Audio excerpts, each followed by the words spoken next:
The ocean is truly a remarkable part of our planet. In some places, it's freezing cold and covered in ice. In some places, it's incredibly warm and shrouded with coral reefs.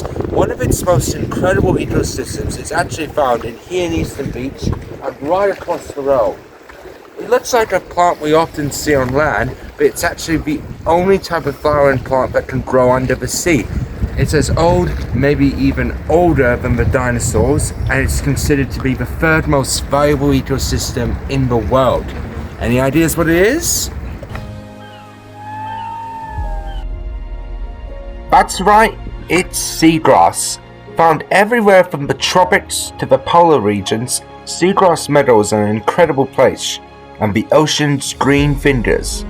For a start, a single acre alone can be a habitat for over 1 million species, and it's a nursery for creatures as well, a safe haven to grow up in.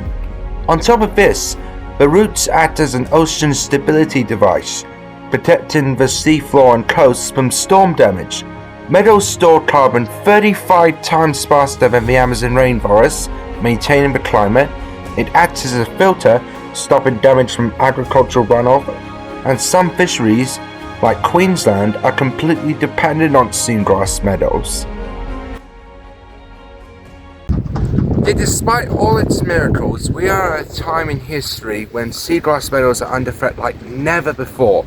We've already lost 29% of the global amount in the last century, and they're continuing to disappear at an alarming rate. Even right now as I'm speaking, a whole acre of it could be getting destroyed or is destroyed. Seagrass meadows face many challenges such as coastal development, dredging, dragging huge nets along the seafloor and other destructive fishing practices, boats sailing too close to shore and having their anchors being thrown poorly into the water, and removal from resorts who want visitors to have nice white beaches. Loss of seagrass matters because if it continues at its current rate of 2 football fields an hour, then storms and their impact on communities will become more severe, water quality will get worse, fisheries will shut down, rendering important food sources, and more animals will lose their homes. By far the biggest threat to seagrass meadows is something really stinky that we often take for granted in our daily lives. Well, speaking of stinky, I smelt it before I saw it. There it is!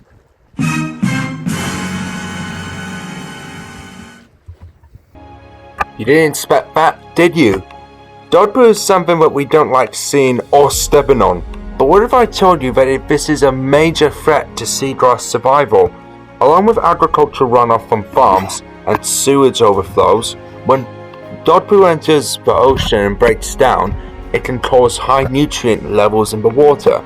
This leads to algae blooms, which can suffocate the seagrass of available sunlight for photosynthesis. As with any problem, seagrass loss is not hopeless. There's already organizations across the globe like World Wildlife Fund and NOAA who are working to protect seagrass beds. Governments can help by improving waste management plans, not removing it, and through education about seagrass. Something we can all do to help is pick up our dog poo.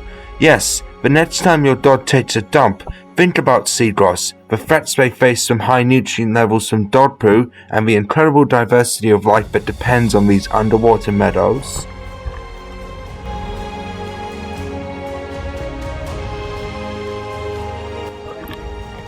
A wise bloke once said, "Where there is a will, there's a way." If we want to safeguard this incredible natural wonder that is vital to us all, sometimes just picking up dog poo amidst other actions can make a big difference. I encourage you to continue educating yourself, getting involved with the environmental movement online, and doing your little bit. People often give up hope in the face of these challenges, but as David Attenborough and Jane Goodall say, together we can, together we must, together we will.